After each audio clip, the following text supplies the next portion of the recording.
자, 이번 시간에는 부자 되는 따뜻한 마음에 대해서 설명을 드리도록 하겠습니다.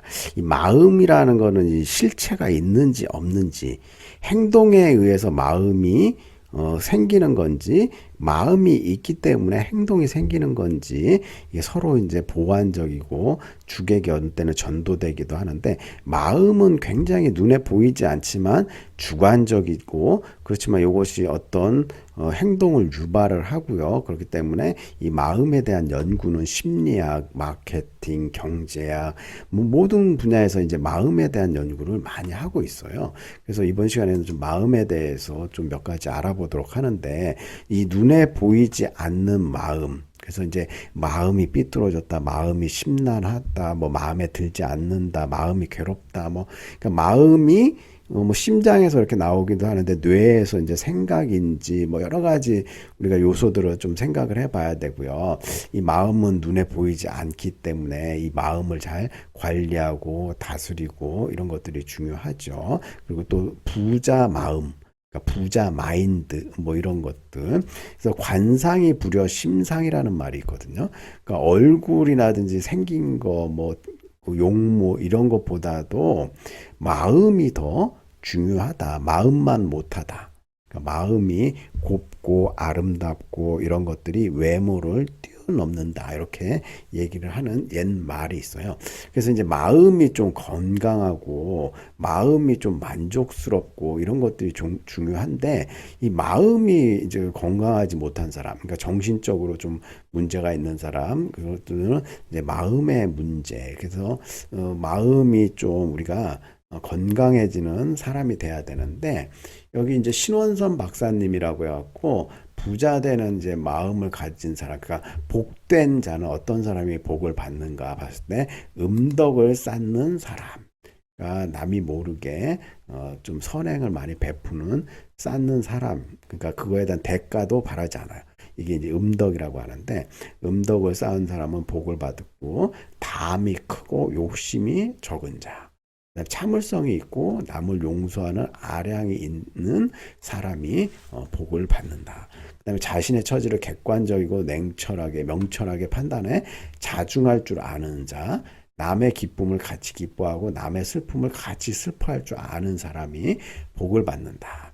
그러니까 남이 뭐 잘 됐다, 뭐 땅을 샀다, 뭐 뭘 샀다, 집을 샀다 이러면 진심으로 같이 기뻐해주고 슬픈 일이 있을 때는 위로해주고 같이 슬퍼해줄 줄 아는 사람이 돼야 되는데 이 반대로 하는 사람들이 꽤 많이 있죠. 막 시기 질투심에 눈이 멀어가지고 그러면 이제 본인도 이런 기쁜 일을 좀 당하기가 힘들어요. 이렇게 기쁜 일을 진짜로 기뻐해주지 않고 시기 질투하면 이런 일이 생길 가능성이 적어진다. 어려운 일을 당하여 동요를 일으키지 않고 침착하게 대응하는 사람. 이익이나 명예를 남에게 양보할 줄 아는 도량이 큰 사람. 우리 신원선 박사님의 인상학과 명리학이라는 책의 13페이지에 이제 복된 자, 복을 받는 사람의 특징을 이렇게 정리하고 말씀드렸어요. 이러면 복을 받는 사람이 있는 반면에 복을 못 받는 나쁜 사람들이 있겠죠. 그럼 어떤 사람들이 행동을 하냐. 이제 복 받는 행동하는 거는 이렇게 뭐 7가지로 이렇게 설명을 하는데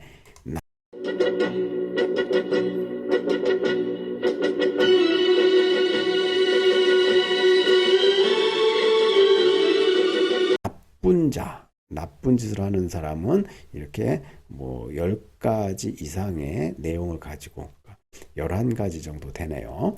비리로서 재산을 모은 자, 고집이 세서 자기 주장만 하는 사람, 인내심이 없으며 성급한 자, 권세에 아부하고 가난하고 직업이 낮은 사람을 업신여기는 자, 은혜를 잊고 원함만 생각하는 자. 우리 주변에 이런 사람이 의외로 많아요. 그래서 이런 그 사람들에게 안 걸리는 게 제일 중요하죠. 받기만 하려고 하고 주지 않는 사람들 이런 걸로 길들이지 마라. 아까 그런 얘기도 했었고요. 겉으로는 도량이 넓고 인심이 후한치 하면 속으로는 까다롭고 조그만 일속도 챙기는 자.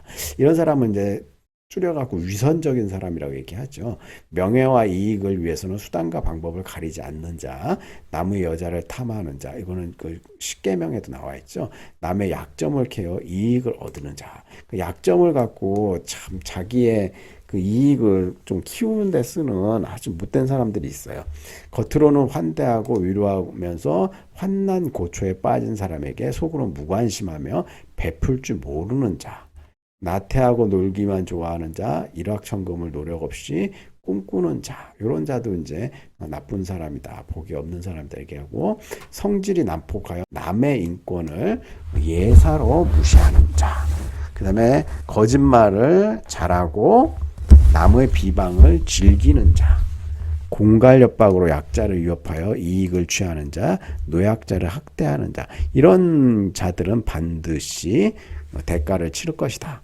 근데 이런 거 보면은 이제 이렇게 하는 사람들이 주변에 꽤 있을 텐데 바로바로 이제 죄업을 안 받는 게 제가 어디 읽은 내용 중에 보니까는 요게 이제 그 열매 악과가 이렇게 익고 잘 익을 동안 시간이 걸린다고 그러네요. 착한 일을 해도 바로바로 우리가 이제 선행을 통한 그 뭐 복을 바로 받는 게 아니라 선악과가 익듯이 좀 열매가 익어야지 우리가 그때 복을 받을 수가 있다 이렇게 얘기를 할 수가 있죠.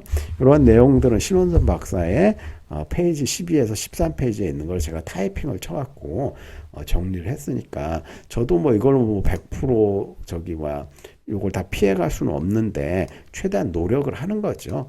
이렇게 하면은 마음이 부자가 되고 더 행복해지고 선순환을 일으킬 수 있는 내용들을 할 수 있다 이거죠. 근데 이렇게 남의 기쁨을 같이 기뻐하고 남의 슬픔을 같이 슬퍼할 줄 아는 사람이 좀 잘 되는 것 같아요. 누가 뭐 성공했다, 합격했다, 뭐 승진했다 그러면 진심으로 축하해주고 뭐 이렇게 해주는 사람들이 본인도 나중에 승진할 일, 뭐 합격할 일 이렇게 똑같이 경험을 하더라고요.